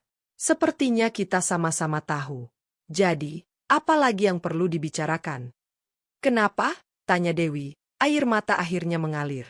Kenapa kamu mengambil proyek ini? Untuk menyiksaku? Untuk menunjukkan bahwa aku salah? Fajar menarik napas dalam, memandang ke arah rumah itu. Awalnya, mungkin iya. Aku ingin membuktikan sesuatu. Pada kamu, pada Rendra, pada semua orang yang merendahkanku. Tapi sekarang, dia menoleh kembali ke Dewi. Sekarang, aku melakukannya untuk diriku sendiri. Untuk membuktikan pada diriku bahwa aku bisa menciptakan sesuatu yang indah dan abadi. Bahwa keahlianku berarti. Bahwa aku bukan orang yang kamu kira. Setiap kata diucapkan dengan tenang, namun masing-masing punya berat yang menghunjam. Dewi terisak. Aku tahu. Aku salah. Aku melihatnya sekarang. Kamu luar biasa. Jangan, ucap Fajar lagi. Kali ini suaranya lebih lunak, tapi tetap berjarak. Jangan katakan itu sekarang. Itu sudah terlambat. Pilihan sudah dibuat. Kamu memilih Rendra dan kepastian yang dia janjikan. Dan aku memilih untuk menjadi ini. Dia mengangkat tangannya, yang penuh dengan kapalan dan bekas luka, menunjuk ke sekeliling rumah dan taman. Kita berdua mendapatkan apa yang kita pilih. Tapi ini bukan yang kuinginkan, teriak Dewi, frustasi. Rumahnya iya, tapi semuanya terasa salah sekarang. Aku melihat setiap sudutnya, dan yang aku lihat adalah kamu. Lalu apa yang kamu inginkan dariku, Dewi? Tanya Fajar. Akhirnya suaranya terdengar lelah. Aku memaafkanmu? Aku bilang tidak apa-apa? Kamu sudah melukai aku lebih dalam dari yang bisa kamu bayangkan. Kamu membuatku merasa seperti sampah. Menghancurkan kepercayaan diriku. Tapi lihatlah. Dari puing-puing itu, aku membangun ini. Matanya berbinar dengan emosi yang tertahan. Jadi, mungkin aku harus berterima kasih padamu. Tanpa kamu pergi, aku mungkin tetap jadi Fajar yang polos dan terbelenggu, yang hanya memimpikan tanpa berani mengejar. Dewi terdiam, tersedak oleh kata-katanya sendiri. Dia ingin memeluknya, memohon maaf, memutar kembali waktu. Tapi dia tahu mustahil. Dinding antara mereka bukan lagi dinding batu alam yang indah, tapi dinding pilihan dan konsekuensi yang tak tergoyahkan. Apakah kamu membenciku? Tanya Dewi pelan. Fajar memandangnya lama. Tidak, akhirnya dia berkata. Aku tidak membencimu. Kebencian itu melelahkan. Aku hanya sudah menerima. Aku sudah move on. Dan bagian dari move on-ku adalah menyelesaikan mahakarya ini dengan sempurna, lalu pergi. Pergi? Kemana? Pak Widodo menawarkanku proyek lain. Lebih besar. Di kota berbeda. Aku akan mengambilnya. Fajar berpaling, melihat rumah itu sekali lagi. Rumah ini sudah hampir selesai. Tugasku hampir selesai. Dewi merasa seperti kehilangan sesuatu untuk kedua kalinya. Kehilangan sesuatu yang bahkan tidak pernah dia miliki kembali. Aku tidak tahu harus berkata apa. Tidak perlu berkata apa-apa, kata Fajar. Nikmatilah rumahmu. Rawatlah dengan baik. Karena aku memberikan yang terbaik untuknya. Dia berbalik, hendak pergi, lalu berhenti. Tanpa menoleh, dia berkata, dulu, kamu selalu bilang ingin rumah yang punya jiwa. Nah, itu dia. Jiwa rumah itu adalah semua yang pernah aku impikan untuk kita. Sekarang, itu milikmu dan dia. Anggap saja sebagai hadiah perpisahan. Dia melangkah pergi, meninggalkan Dewi yang terpaku di tempat, tubuhnya gemetar, hancur oleh kebenaran yang terungkap dan keindahan yang ternyata merupakan bentuk lain dari rasa sakit yang sempurna. Fajar masuk ke dalam rumah, melewati ruangan kosong yang penuh gema. Dadanya sesak, tapi juga terasa lega. Dia sudah mengatakannya. Dia sudah melepaskan segalanya. Sekarang, tinggal menyelesaikan pekerjaan. Tepat seperti sebuah bangunan, fondasi hidup barunya telah selesai dibangun. Kuat, kokoh, siap untuk menopang apapun yang akan datang. Dan Dewi? Dia tetap berdiri di taman yang masih berantakan, dikelilingi oleh keindahan yang merupakan cermin dari kesalahannya, menyadari bahwa rumah impiannya ternyata adalah penjara terindah untuk penyesalan seumur hidupnya. Pertemuan di taman belakang itu seperti gempa susulan. Getarannya tidak meruntuhkan apa-apa yang baru dibangun, tetapi mengoyak-koyak fondasi lamanya yang masih tersembunyi di bawah tanah. Untuk Fajar, itu adalah pelepasan. Bagi Dewi, itu adalah awal dari sebuah penjara mental. 2 minggu berikutnya adalah ujian ketahanan bagi keduanya. Fajar menjadi semakin intens. Pekerjaan finishing masuk ke tahap yang paling detail. Pemasangan list kayu profil khusus di langit-langit, penyetelan daun pintu dan jendela agar pas sempurna tanpa kecipratan cat, pemilihan dan penataan batu-batu hias untuk taman. Ia tidak lagi sekadar memerintah. Ia menjadi seorang dalang yang menggerakkan setiap elemen dengan cermat. Bahkan saat memasang saklar listrik pun, ia mengukur ketinggian dan jaraknya dari sudut dinding dengan ketelitian milimeter. Sementara tubuhnya sibuk dengan kerja tangan, pikirannya melayang. Kata-kata yang terucap pada Dewi, jiwa rumah itu adalah semua yang pernah aku impikan untuk kita, terus bergema di kepalanya. Itu benar. Setiap sudut rumah ini adalah kilas balik. Jendela besar di ruang keluarga adalah untuk sinar matahari pagi yang dulu selalu dinanti Dewi setelah malam-malam dingin di kontrakan. Ceruk untuk meja jahit di sudut tenang. Dapur yang meski modern, memiliki tata letak yang memungkinkan dua orang bekerja berdampingan tanpa saling menghalangi, seperti yang selalu mereka impikan. Bahkan pemilihan tanaman untuk taman awal pun adalah tanaman-tanaman yang dulu sering mereka lihat bersama di pinggir jalan dan dikagumi Dewi, kembang sepatu merah, kenanga, dan melati. Tapi kenangan-kenangan itu tidak lagi terasa pahit. Mereka telah berubah menjadi bahan bakar. Setiap kenangan indah yang dulu menjadi sumber kerinduan, kini diabadikan dalam bentuk fisik, menjadi bagian dari rumah. Dengan begitu, ia seolah memisahkan kenangan itu dari Dewi sebagai orangnya, dan mengklaimnya kembali untuk dirinya sendiri dalam bentuk karya. Suatu sore, saat ia sendiri mengamplas sebuah kusen jendela, Tono menghampiri dengan 2 gelas teh. Lagi sendirian aja nih, Jar? Mikirin apa? Fajar berhenti, mengambil gelas. Mikirin, kayu jati ini usianya bisa ratusan tahun. Dia udah lihat banyak hal. Hujan, panas, ditebang, diangkut. Sekarang dia ada di sini, jadi bagian dari rumah yang mungkin akan berdiri lebih lama dari kita berdua. Dalam juga, gumam Tono. Tapi bener sih. Jadi tukang itu, kita ninggalin jejak ya. Jejak yang bisa dilihat orang. Jejak yang bisu, sahut Fajar. Tapi bagi yang bisa baca, ceritanya panjang. Kayak mantan lo tuh, celetuk Tono hati-hati. Dia tiap hari datang, cuma lihat-lihat doang, gak pernah lama. Kayak orang kesurupan. Fajar menghela napas. Dia tahu. Ia sering merasakan tatapan Dewi dari kejauhan, bahkan tanpa perlu melihat. Sebuah kehadiran yang penuh beban. Biarkan, kata Fajar. Dia lagi berdamai sama hantunya sendiri. Bagi Dewi, 2 minggu itu adalah penyiksaan yang halus. Setiap kali ia datang, dan ia datang hampir setiap hari, rumah itu berbicara padanya dengan bahasa yang hanya ia dan Fajar yang paham. Ia masuk ke ruang kosong yang akan menjadi kamar tidur utama. Dia membayangkan tempat tidur di sana, di bawah jendela yang menghadap ke timur, tempat Fajar pernah bilang, bangun pagi nanti langsung disambut matahari, sehat. Lalu ia membayangkan dirinya bangun di sana, tapi yang di sampingnya adalah Rendra, bukan Fajar. Bayangan itu terasa janggal, seperti memakai sepatu yang indah tapi nomornya salah. Ia menemukan sebuah detail kecil di ambang jendela dapur. Sebuah ukiran sangat halus, hampir tak terlihat, berbentuk 2 burung yang saling menyandar. Motif yang sama persis dengan gambar yang pernah dibuat Fajar di sampul buku catatannya dulu. Ia menyentuhnya, jarinya bergetar. Ini adalah tanda tangan rahasianya. Sebuah pesan yang hanya untuk dirinya sendiri, atau mungkin untuk dirinya. Pada kunjungannya yang ke-6 setelah pertemuan di taman, Dewi menemukan Fajar sedang sendirian di ruang tengah, berdiri di bawah sinar matahari sore yang masuk melalui jendela barat, menciptakan pola cahaya dan bayangan yang dramatis di lantai beton yang sudah dihaluskan. Ia sedang mengamati sesuatu di langit-langit, dengan pose seorang pematung yang menilai karyanya. Dewi berdiri di ambang pintu, menahan napas. Cahaya menyinari profil Fajar, menonjolkan garis rahangnya yang kuat dan kerutan konsentrasi di dahinya. Ia tampak mulia. Kata itu muncul di benaknya dan membuatnya malu. Tapi memang itulah kesannya. Seorang pekerja yang menjadi raja di kerajaan ciptaannya sendiri.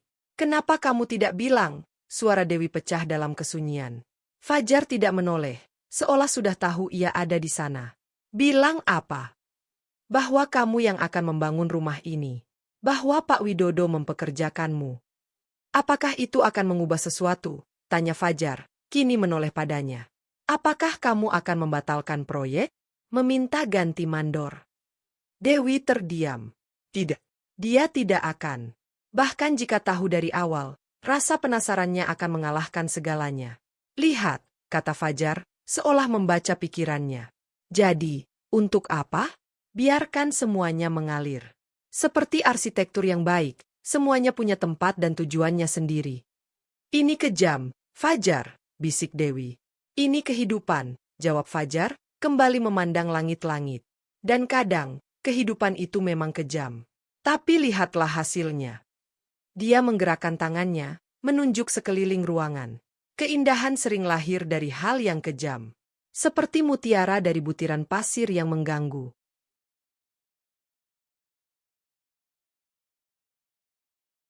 Dia berkata demikian, lalu melanjutkan penyapuannya, menghapus jejak-jejak kerja hari itu, sekaligus secara metaforis menghapus jejaknya sendiri dari kehidupan Dewi. Dewi berbalik dan berjalan keluar. Langkahnya goyah. Ia menyusuri lorong batu yang akan menjadi jalan utama menuju garasi. Setiap batu diratakan dan dipasang oleh Fajar. Ia melewati sebuah pohon lama yang sengaja dipertahankan. Di pangkalnya, ada sebuah bangku batu sederhana yang baru saja dipasang.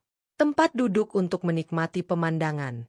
Ia duduk di sana, tubuhnya lemas. Ia melihat ke arah kota di bawah. Pemukiman padat di mana ia dan Fajar dulu hidup.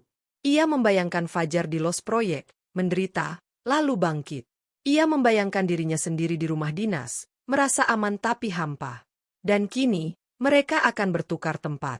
Fajar akan pergi ke dunia yang lebih luas, sementara ia akan terkurung dalam sebuah istana yang dibangun dari cinta, penyesalan, dan keahlian seorang pria yang tidak lagi menjadi miliknya. Bayangan masa lalu bukan lagi sekadar kenangan.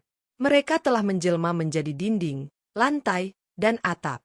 Mereka nyata. Mereka akan mengelilinginya setiap hari. Rumah ini bukan lagi sekadar impian yang terwujud. Ia adalah pengadilan yang elegan, di mana dia menjadi hakim, juri, dan terpidana sekaligus. Dan Fajar? Fajar telah membayar hukumannya dengan membangun penjaranya, lalu dengan tenang melangkah keluar, bebas. Ia meninggalkan Dewi dengan kenyataan pahit, bahwa kadang, balas dendam yang paling sempurna bukanlah kekerasan atau kebencian, tetapi hidup yang baik dan karya yang abadi, yang akan selamanya menjadi pengingat bagi mereka yang telah menyakiti kita, tentang apa yang mereka lepaskan. Matahari hampir tenggelam, memancarkan cahaya jingga keemasan pada wajah Dewi yang basah. Dari dalam rumah, terdengar suara Fajar bersiul pelan. Sebuah lagu lama yang dulu sering mereka nyanyikan bersama di dapur kontrakan yang sempit.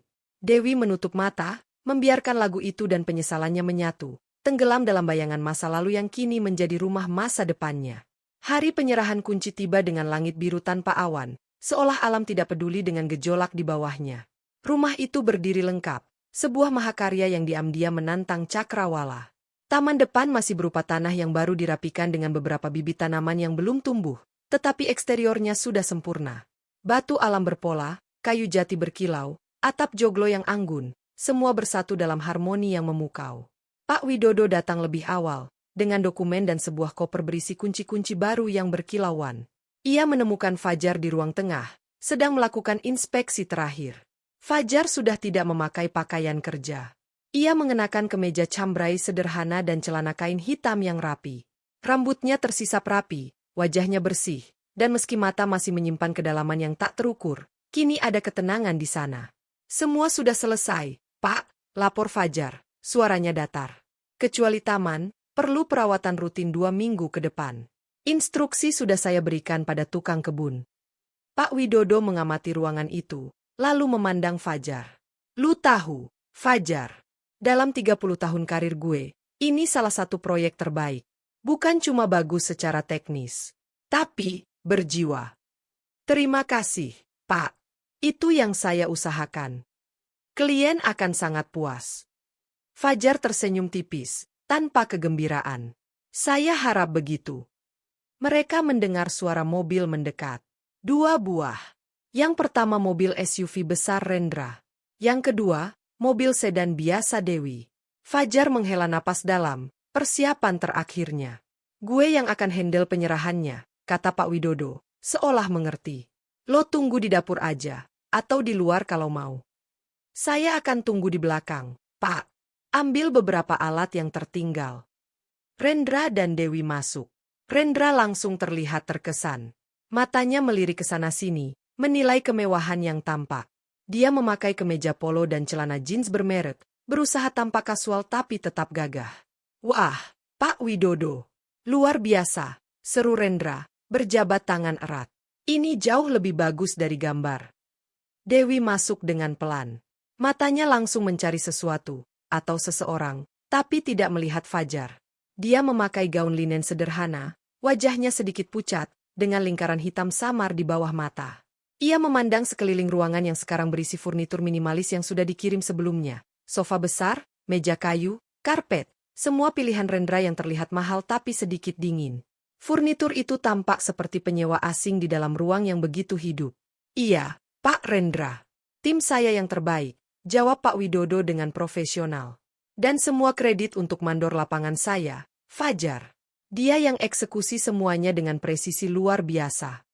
Rendra mengangguk. Tidak terlalu tertarik. Oh ya, si tukangnya. Bagus kerjanya. Kasih dia tip ya, Pak. Dewi menunduk, malu oleh kata-kata suaminya. Tukang. Sebutan itu terdengar begitu merendahkan di telinganya sekarang. Dia bukan tukang biasa, Pak, kata Pak Widodo halus, tapi tegas. Dia ahli. Banyak kontraktor lain yang sudah incer dia setelah lihat hasil kerja di sini. Rendra hanya manggut-manggut. Sambil berjalan mengelilingi, menyentuh dinding batu, membuka tutup daun jendela. Kokoh. Kualitas nomor 1. Ini baru rumah. Pak Widodo mulai menyerahkan dokumen dan kunci, menjelaskan garansi dan perawatan. Dewi hanya setengah menyimak. Pikirannya ke belakang, berharap melihat Fajar muncul untuk terakhir kalinya. Tapi tidak. Setelah semua formalitas selesai, Rendra bersemangat mengajak Pak Widodo keliling rumah, mendengarkan penjelasan teknis tentang sistem air dan listrik. Dewi memilih untuk tinggal di ruang tengah. Ia berjalan ke jendela besar, memandang ke arah belakang. Dan di sana, di bawah naungan pohon lama, ia melihatnya. Fajar sedang mengemaskan beberapa alat ke dalam sebuah tas kerja. Posisinya membelakangi, sibuk dengan urusannya sendiri, seolah rumah megah di depannya bukanlah sesuatu yang istimewa. Tanpa berpikir dua kali, Dewi berjalan keluar melalui pintu samping, menuju taman belakang.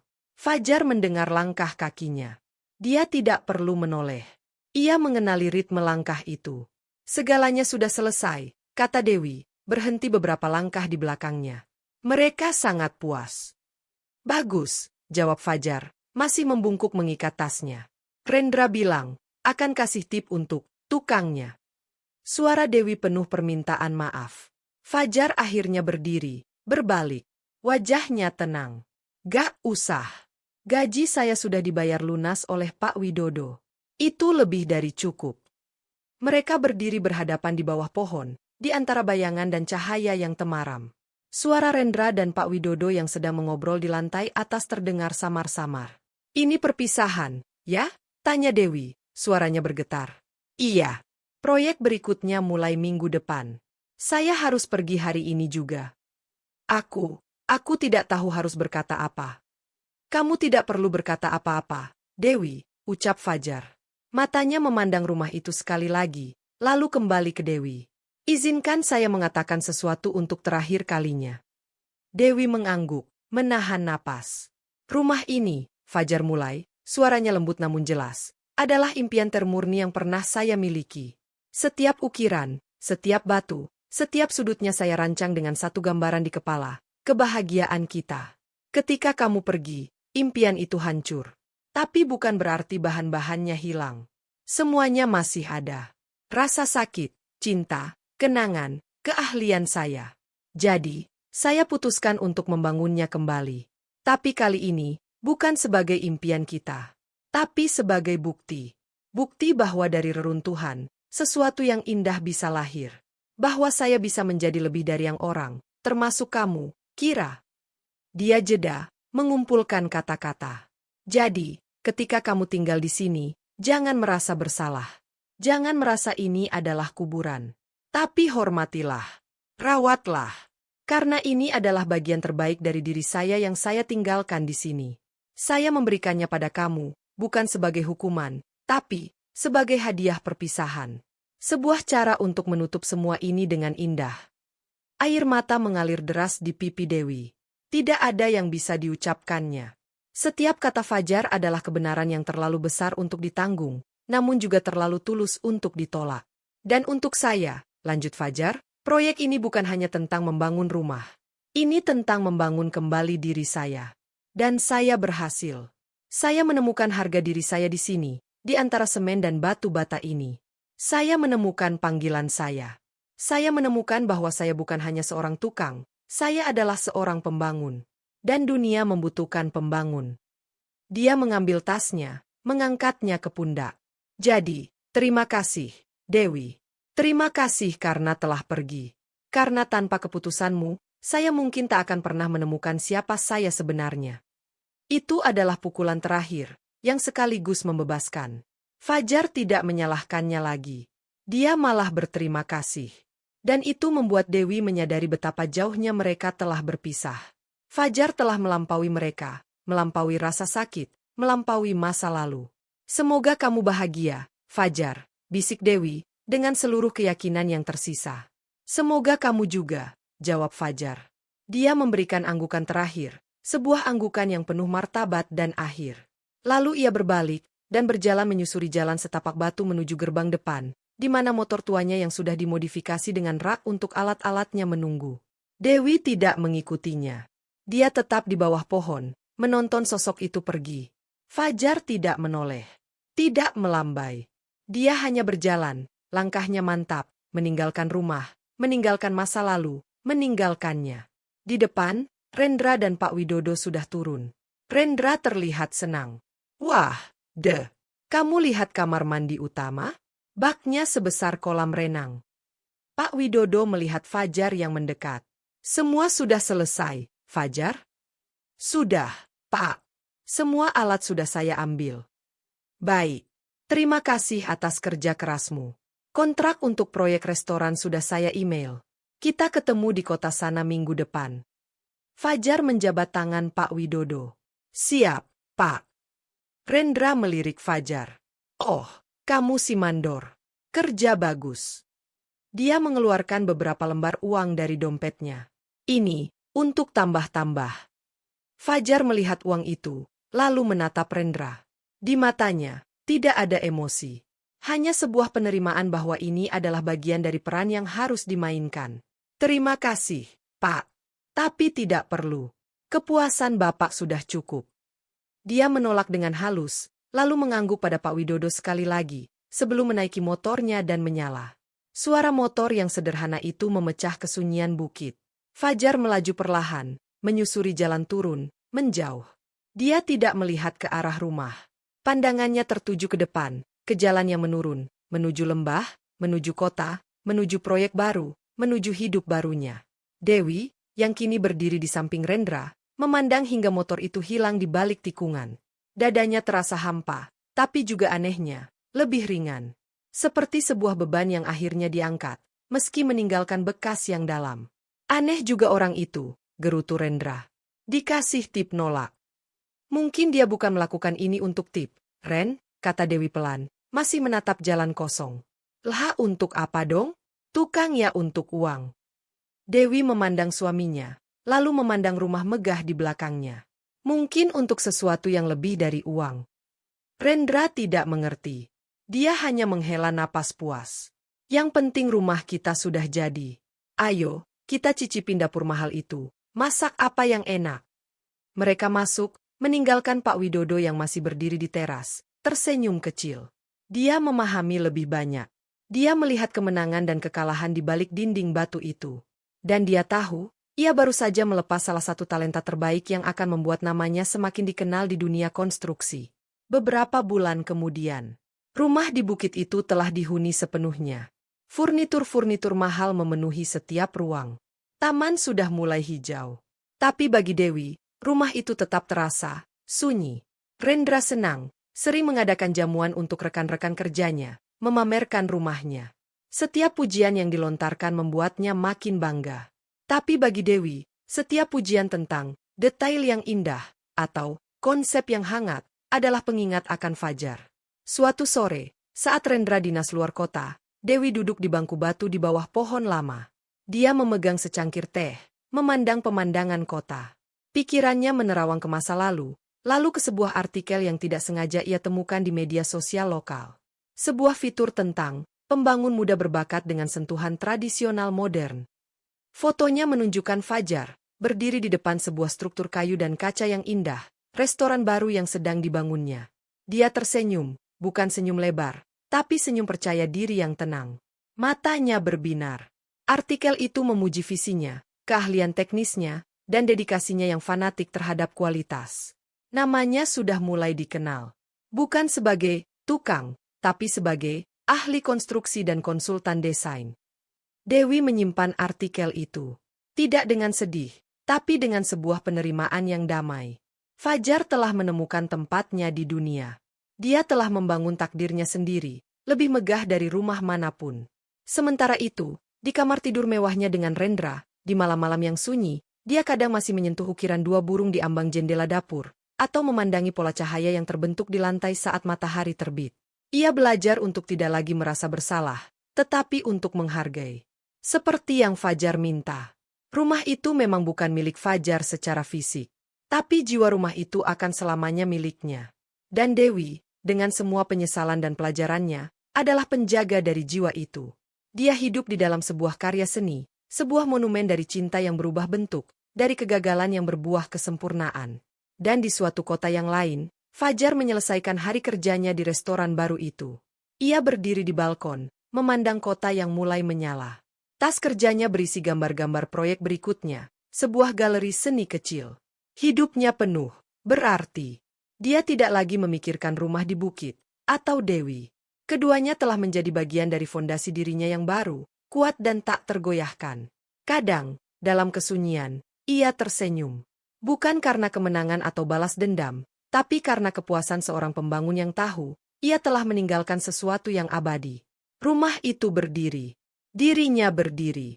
Dan terkadang, yang terbaik yang bisa kita lakukan setelah badai berlalu, bukanlah memperbaiki kerusakan, tetapi membangun sesuatu yang baru dari puing-puing, sesuatu yang lebih kuat, lebih indah, dan sepenuhnya milik kita sendiri.